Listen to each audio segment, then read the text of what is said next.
Hey guys, Coach Jordan here with Veg Athletics at the Canadian Ice Academy, and today what I'm going to show you guys is three pieces that you can insert into your training program. They're going to help you improve as an athlete. So the first approach we're going to talk about is using negatives. So the negative portion of an exercise is when we're lowering the weight or lengthening muscles, and we call that eccentric loading. So for instance, on a bicep curl, when I'm holding that dumbbell and lowering it down, that is the eccentric or negative portion of the lift.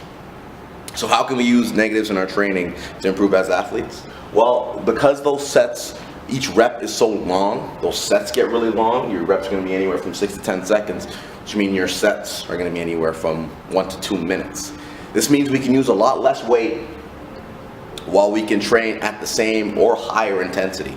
And always what we want to do is save our bodies during the season from our muscles, our joints, our ligaments taking that stress from heavier and heavier weight.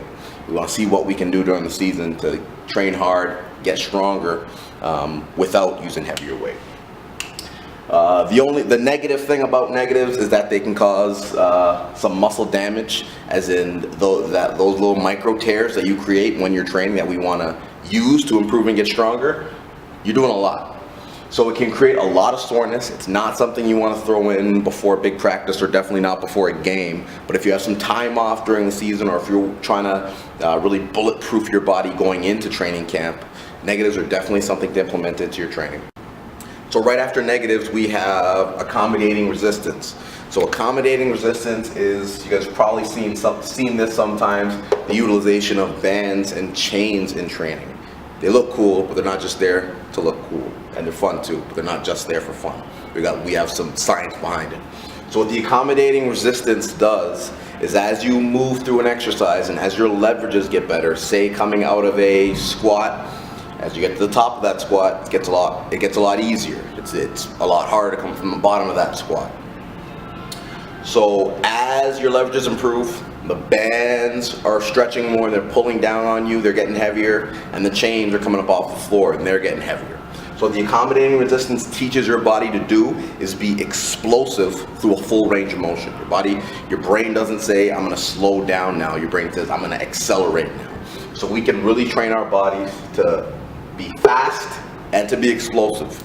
And we know that being powerful, being explosive is a skill. If you don't train powerful, you're not going to be powerful. So we need to train that skill. We want our sets to be short and explosive. So typically here at CIA, we're doing 1 to 3 reps. Say on a squat, it's rep, rep, rep. And we're coming back to that, trying to pile up sets. We're doing anywhere in the realm from 4 to 12 sets, depending again on how much volume our guys can handle, depending on how experienced they are, depending on how far you are from a hard practice or a game.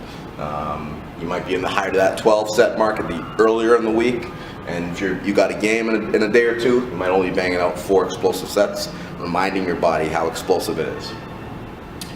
The great thing again about accommodating resistance is the load is fairly light. We're putting 50 to 60% of what you can lift in straight weight on the bar, and then we're adding probably 25% in band or chain weight. So the third piece that we have is movement rotation. So with movement rotation, we're kind of utilizing that myth that some of you guys have heard, well, you need to switch it up on your body all the time.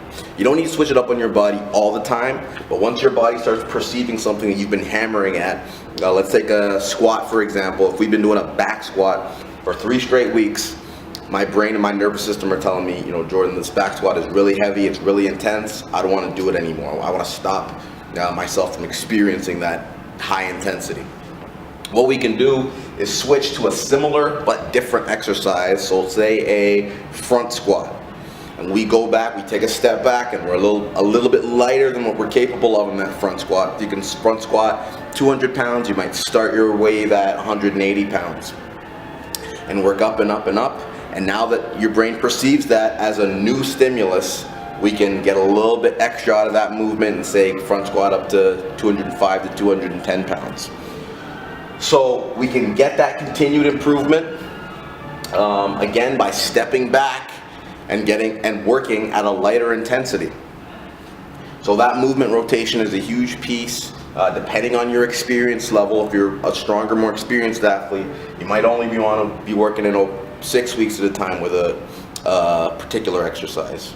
If you're not as experienced and there is a lot of improvement to be made, you may be able to go into 4, 5, 6 weeks. So now you guys have all three pieces: negatives, accommodating resistance, and movement rotation. Try taking 1 or 2 of these and implementing them into your training.